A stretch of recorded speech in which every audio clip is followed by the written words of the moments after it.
This time, let's talk about the defense. Ooh. Clint. Ooh. G-Day happened. It did. The offense was fun. They were exciting. We felt a lot of feelings about them. Lots of good feelings. But the defense just ding-dong, little rang the doorbell there, and they are also generating quite a few feelings amongst the Georgia fan base.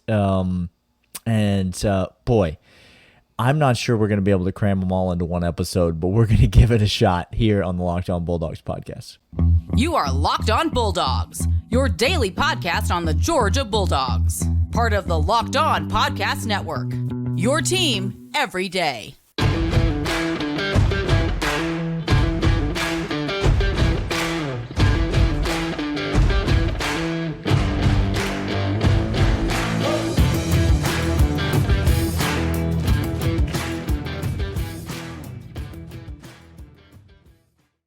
Welcome back, everybody. Locked On Bulldogs, part of Locked On Podcast Network, your team every day. And we are back talking defensive G-Day. And it's a lot. We're going to name names. You named names? Yes. You got me blacklisted? He named names. He named names. We're going to name names, but in a good way. Mm-hmm. We're going to talk to you about how these newcomers for UGA defense just reinforces the fact that we don't miss people.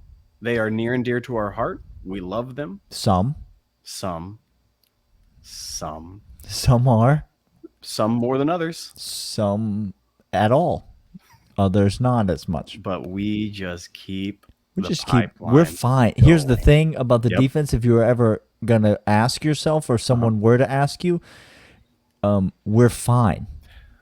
So let's start. Here's where I want to start just a defensively big picture. Kind of in two camps, if I could. Okay. I want to start with the established guys. Yeah, okay. That's the guys fair. that we know who they are. Mm-hmm. Let's talk about them. Mm-hmm. Okay. Can I start? You may. JDJ is better at football than most people are at most things. He's better than you are at walking. He's quite good at playing football, and he plays the most important position on the defense, and he is an absolute anchor in the middle of that defensive front seven. He is as trustworthy as they come and as electric as they come in his ability to pursue the ball and make big plays. Typically, you get one or the other from a great middle linebacker. With Jamon Dumas-Johnson, you definitely get both. He rises the level of linebacker play when he's in the game by quite a bit, and he is surrounded, Clint, by a lot of other talented dudes. There's just a lot of talented guys all around him. Xavier Sorey flashed a little bit in this game. I had likened him a lot to maybe coming off the edge, but then with the injury to Smile and not being able to be out there, Sorey had to be thrust in the inside linebacker, and it seems like he's depth at the inside linebacker position going forward. Sure. Malachi Starks is in position on a lot of those balls back in the secondary. Bullard flashed as well. We got a couple of interceptions on the day caused by the safeties. So those guys are there, but to your point, it starts and stops with JDJ. Like, it is the new Nakobe. It is the new leader. It is the new stalwart on the entire defensive front. And if you want to know how Georgia's defense is doing, you have to look no further than just one guy. And that one guy is Pops. He's going to dictate to you how this defense has gone. If he's suffering, the defense is suffering. If he's excelling, the defense is eating all day long, doing incredible stuff. It's very, very evident to me. He is that guy. And he should be considered one of the best linebackers in the entire nation. Yeah, I thought Tyke played well.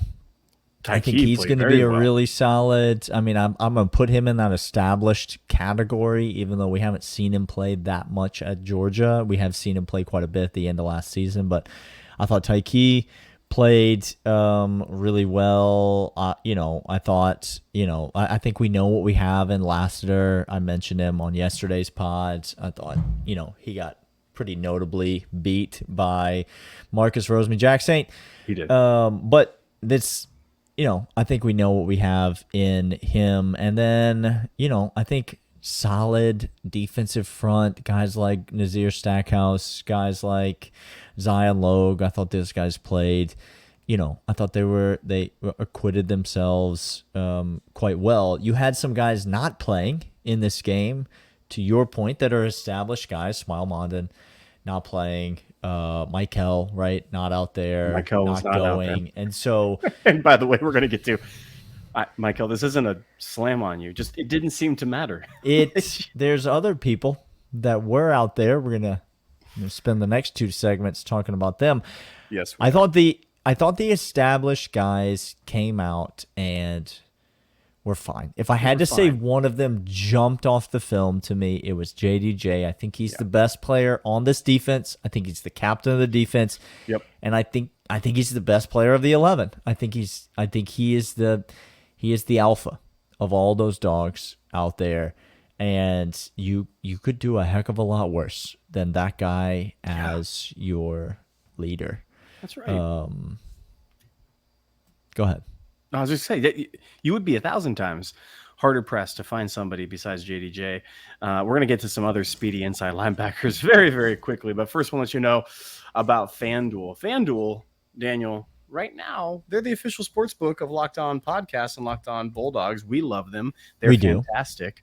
And right now, you can get $1,000 in free bonus bets if your first bet doesn't hit as a new member.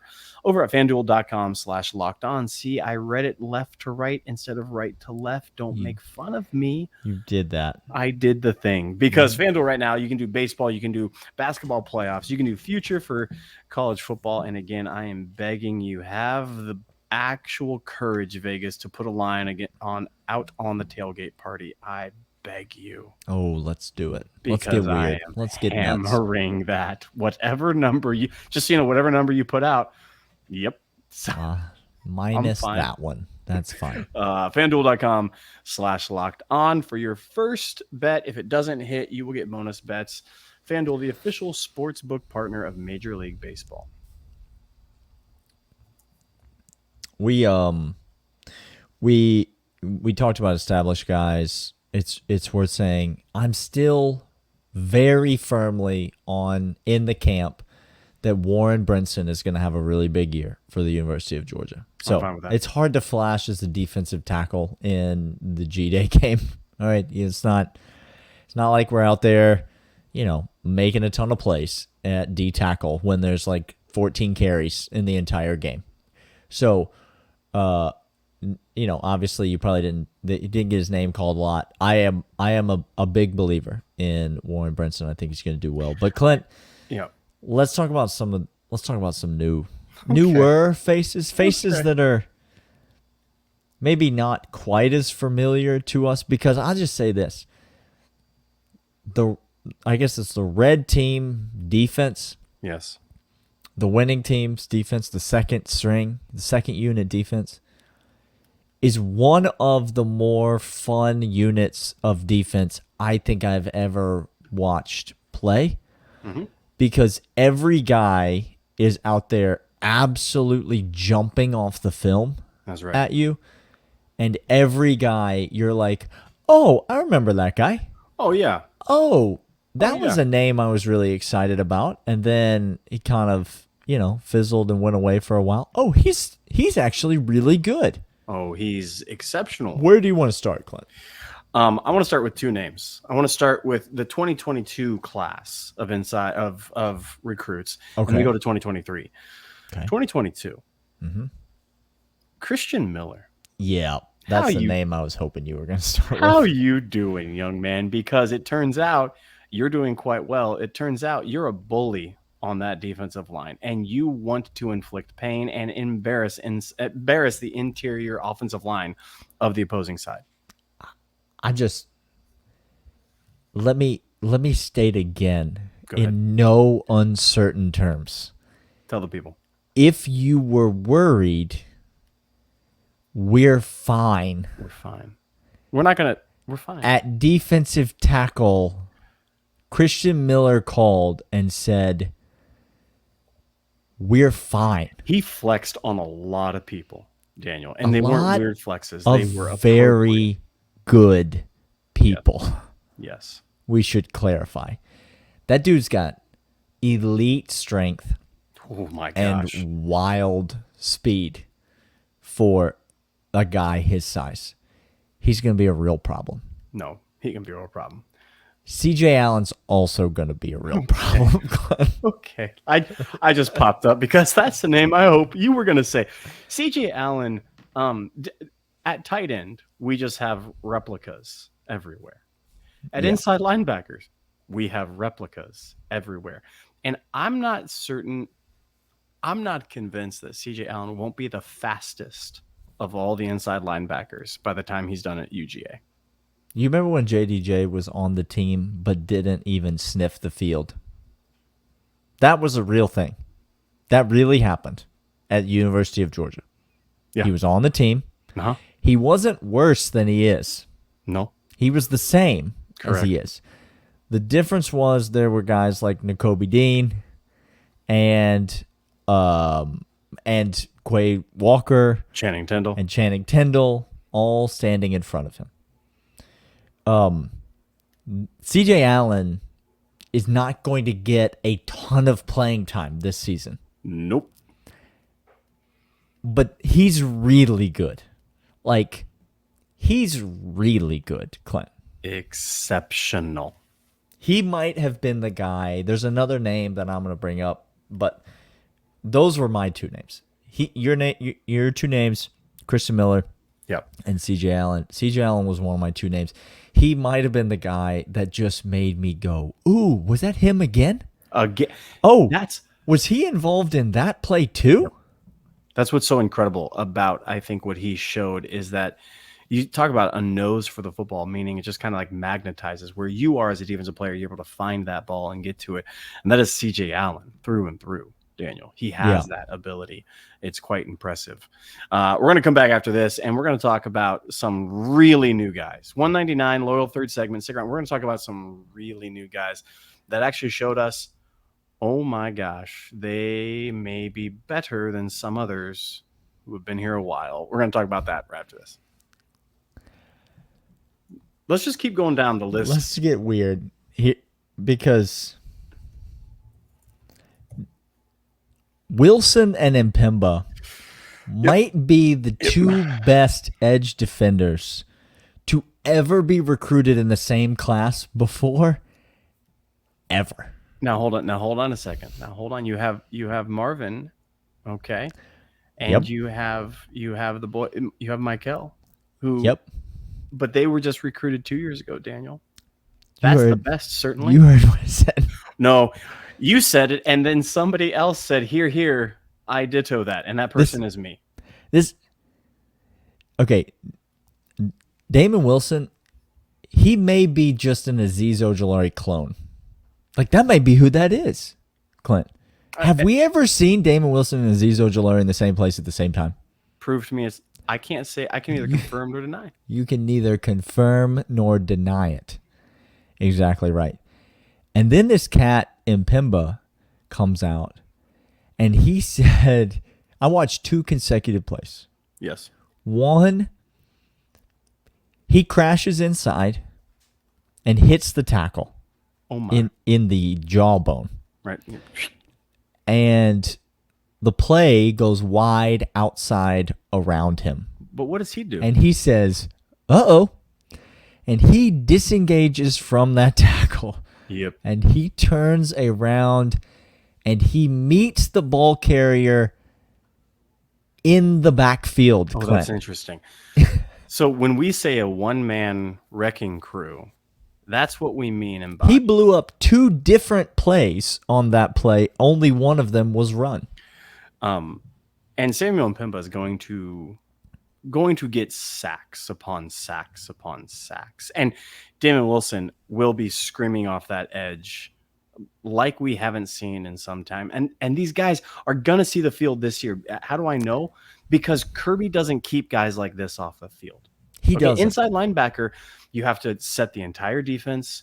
You have to be a sure tackler. You do not miss tackles at inside linebacker in Kirby's system because it's set up for you to make all the. Okay, you don't. At edge, I don't know if so. Michael started game 1 last year. Yes, he did.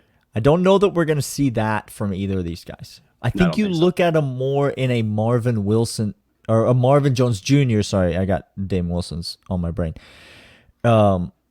I think you look at him more of in a Marvin Jones Jr. type of way, where Marvin Jones Jr. last year, he's not a starter, right? No. You got Nolan Smith, you got Michael Williams, you got guys that are just, absolute studs.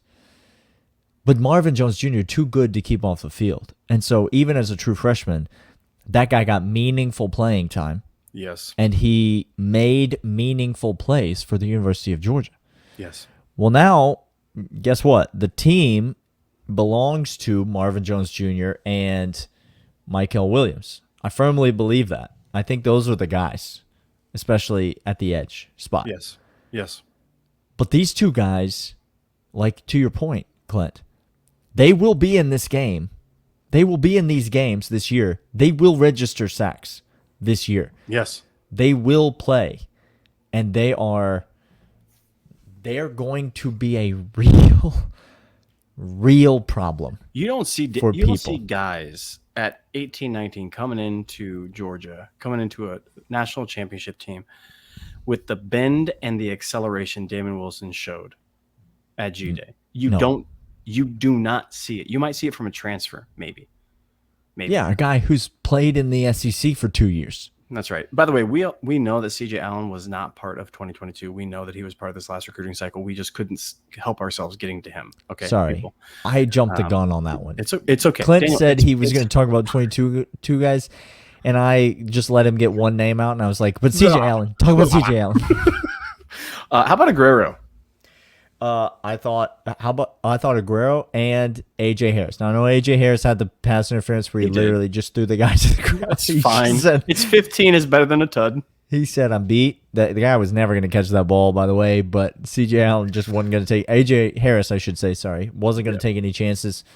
Just threw the guy to the ground. I thought both of the young defensive backs availed themselves quite nicely. What did you think about Aguero?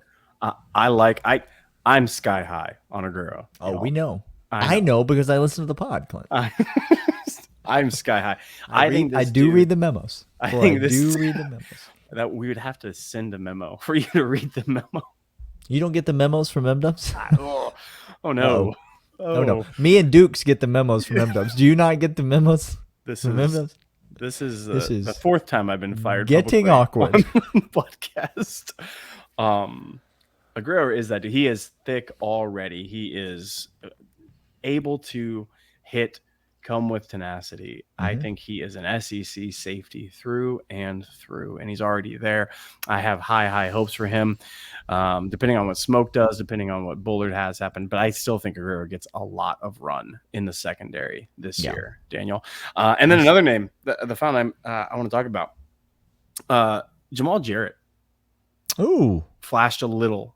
There were a couple of plays that he took off because I don't know if you've been 18 and coming to the SEC and the heat and I never have been 18 and come into the SEC, so I don't. So there's that. But he showed as well. Again, we're fine on the defensive line. We have guys stacked behind guys over there, but through and through, it showed the depth and it showed the talent. This defense, and then like I said earlier on the podcast this week, is Kirby did get after. He was genuinely mad that the defense did not have a good showing first half. Genuinely upset. I don't know, Clint. That offense came out in the second half. They couldn't even move the ball. I mean, what are we thinking? 6-6? 6-6 probably. I think the ceiling gets us 10 wins. 10 wins is our ceiling. Sure. Sure. So we're Clemson, is what you're saying. I think our ceiling is Clemson. Yeah. Somebody go ahead, capture that video, put it out there. Hey, we'll be happy to help. Listen, happy to do whatever we can for the squad. Make a meme out of us and post it in the locker room. We'll be fine. Put Locked On right over there. Yeah. Locked On podcast hosts of Georgia say we're the next Clemson with only 10 wins. Clemson just had their moment in the sun and now just withering away. That's what we're doing before our very eyes. That's clearly what we're doing. This defense is going to be so good for so long. The dudes that just keep coming in, Clint, they're all so strong. I could not believe what I saw out of these edge defenders. You look at a guy like C.J. Allen, Damon Wilson, and Samuel Mpemba. These are three defensive linemen, like playing with their hand in the dirt on the line of scrimmage. 3/4 of the defensive line. 3 years from now, they'll all still be here. I'm sorry.